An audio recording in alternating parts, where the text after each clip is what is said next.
à Tallinn. Aujourd'hui, on se trouve dans le quartier Kesslin. Pour ma part, j'habite à 500 mètres de ce troisième investissement immobilier que j'ai effectué le 22 mai 2019. Les différents appartements de l'immeuble dans lequel j'ai investi sont majoritairement destinés aux étudiants ou encore aux jeunes actifs. Donc typiquement, les personnes qui réalisent leur premier job et qui démarrent dans la vie active.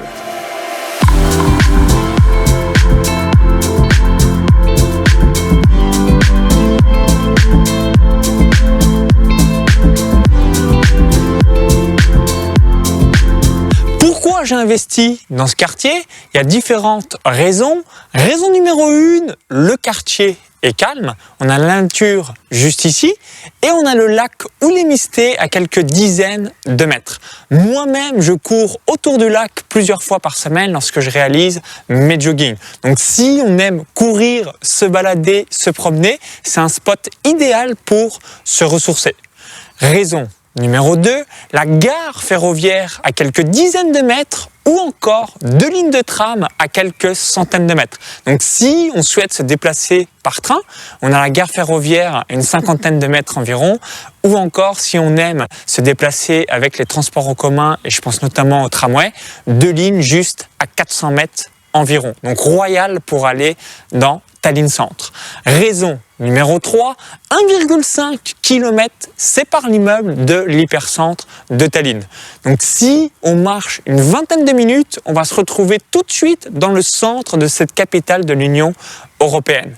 Et la quatrième raison, c'est la même chose pour les autres biens immobiliers, c'est les places de parking offertes, mises à disposition pour les locataires des biens immobiliers. Donc du coup, mon locataire a une place de parking pour garer son véhicule.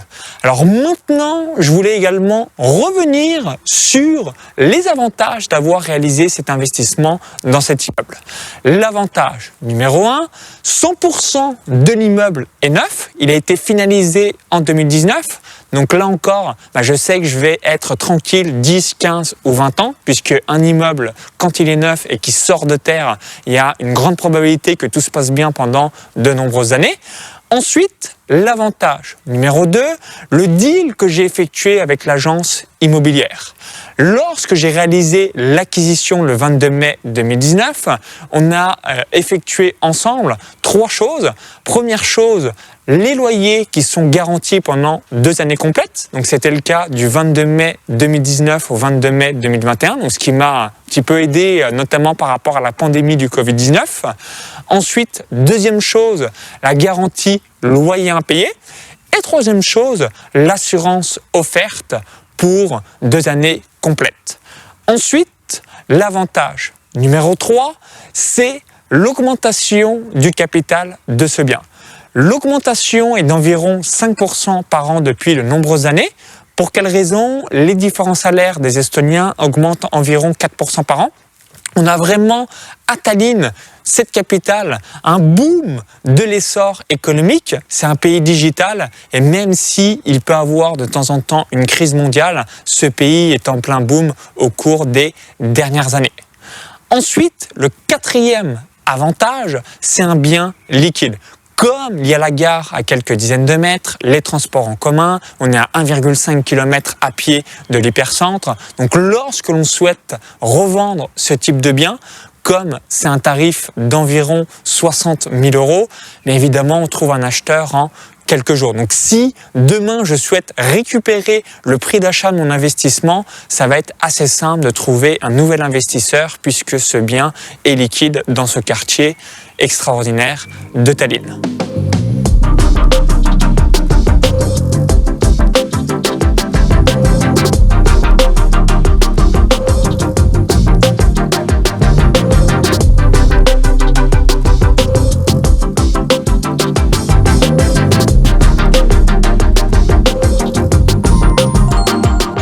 Bienvenue à l'intérieur de cet appartement.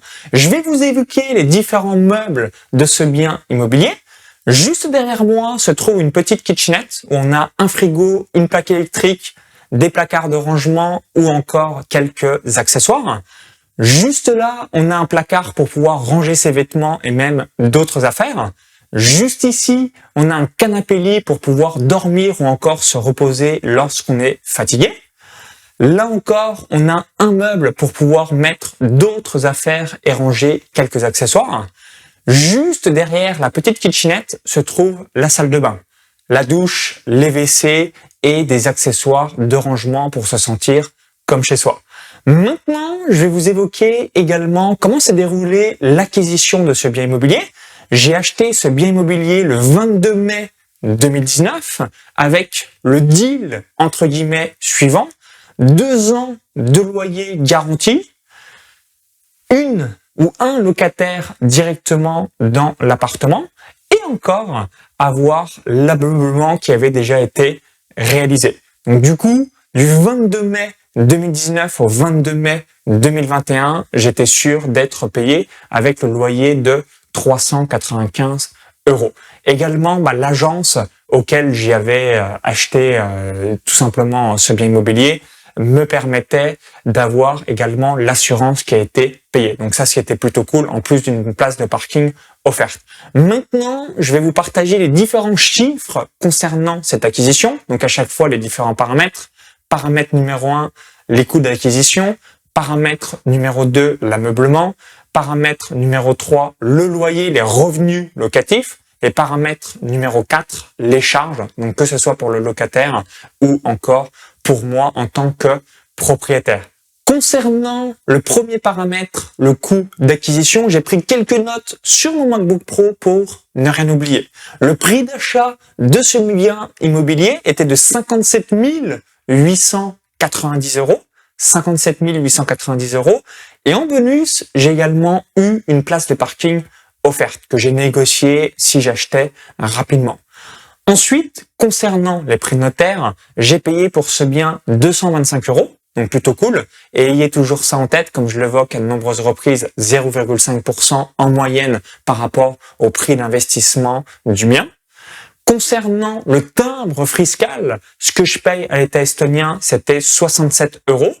Et le classique, si on prend des honoraires françaises, 8%, en l'occurrence par rapport au prix d'acquisition de 57 890 € égale 4 631 € de frais d'honoraires. Donc le coût d'acquisition total, prix d'achat plus place de parking offert, plus prix de notaire, plus timbre fiscal, donc le montant que je paye à l'État estonien ou encore les frais d'honoraires reviennent en intégralité à 62 813 €. 57 890 plus 225 plus 67 plus 4 631 €. Maintenant, concernant le deuxième paramètre qui est l'ameublement. Donc comme je vous l'ai évoqué, quand j'ai acheté ce bien immobilier, c'était déjà meublé, donc ameublement, donc les meubles 0, frais d'installation 0, imprévu 0, donc ce qui m'a permis de ne pas avoir un coût additionnel vis-à-vis de ce bien. Concernant le troisième paramètre, les loyers, comme je vous l'ai évoqué, j'ai obtenu les loyers garantis pendant 2 ans, donc du 22 mai 2019 au 22 mai 2021. Donc le loyer était de 345 € par mois. Et aujourd'hui, le loyer est de 300 €. Donc tous les mois, c'est une femme estonienne qui est directement dans l'appartement qui m'a permis d'autoriser à faire ce vlog directement chez elle, même si c'est moi le propriétaire. Donc je suis parti concernant les méthodes de calcul et après la pandémie du Covid-19, évidemment, j'espère retrouver les tarifs de l'avant-pandémie. Donc 300 € par mois fois 12 mois égale 3 600 €. Ensuite, on va enlever quatrième paramètre, les revenus et charges. Donc concernant la locataire, elle paye environ 50 € par mois vis-à-vis des charges. Donc qu'est-ce que c'est les charges? L'eau, l'électricité, les frais de copropriété par rapport à l'immeuble pour que tout soit propre, etc., etc. Donc tous les frais que l'on a nous-mêmes quand on est locataire d'un bien. Donc l'hiver, c'est un tout petit peu plus, l'été un petit peu moins, notamment par rapport au chauffage, puisque comme vous en doutez, en Estonie, l'été, il fait bon comme en France, mais par contre, l'hiver, le climat est beaucoup plus frais. Vis-à-vis du fonds de réserve et de copropriété, le montant est de 45 €. Concernant La taxe foncière vis-à-vis de ce bien immobilier, elle était de 40 €. Par rapport aux assurances, c'est 14 € par mois. Donc 14 € par mois multiplié par 12 mois égale 168 €. Comme les deux premiers biens que j'ai pu évoquer, que ce soit Lasnamäe ou encore Mustamäe, il n'y a pas de taxe d'habitation. Donc en Estonie, 0 € de taxe d'habitation, donc c'est plutôt cool.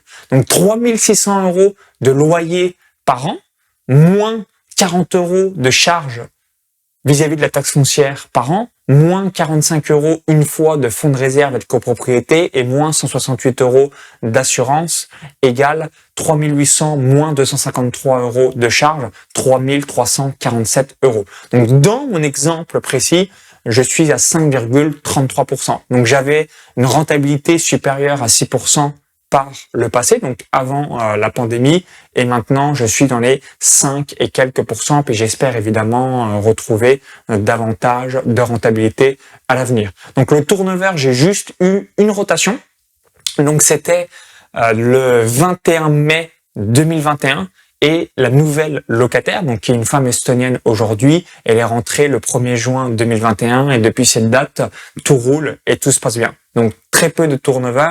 Pour quelle raison? Tout simplement parce que une nouvelle fois, on est à 1,5 km de l'hypercentre. Comme à chaque fois concernant la fiscalité, si vous investissez au nom d'une société, donc en l'occurrence, j'investis au nom de ma société estonienne, 0% d'impôt sur les revenus locatifs. Si en revanche, vous investissez en nom propre, vous allez avoir 20% de taxes sur les loyers. La création d'une société en Estonie est de 190 € une fois pour un accès à vie. Donc évidemment, vous avez compris qu'il fallait investir au nom de sa société. Le prix moyen du mètre carré dans ce quartier est d'un petit peu moins de 3 000 €. Donc, ce qui permet d'avoir des studios de 18, 19, 20 mètres carrés pour un ticket total inférieur à 60 000 €.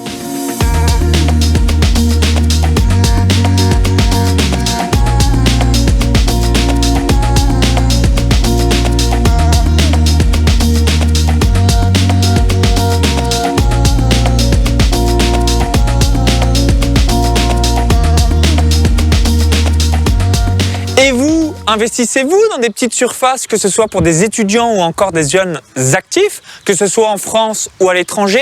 Dites-le moi dans les commentaires sous cette vidéo, cela me permettra de lire votre retour d'expérience. Au plaisir de lire votre avis, à très vite pour de nouveaux investissements et surtout, vive les revenus passifs. Bye bye!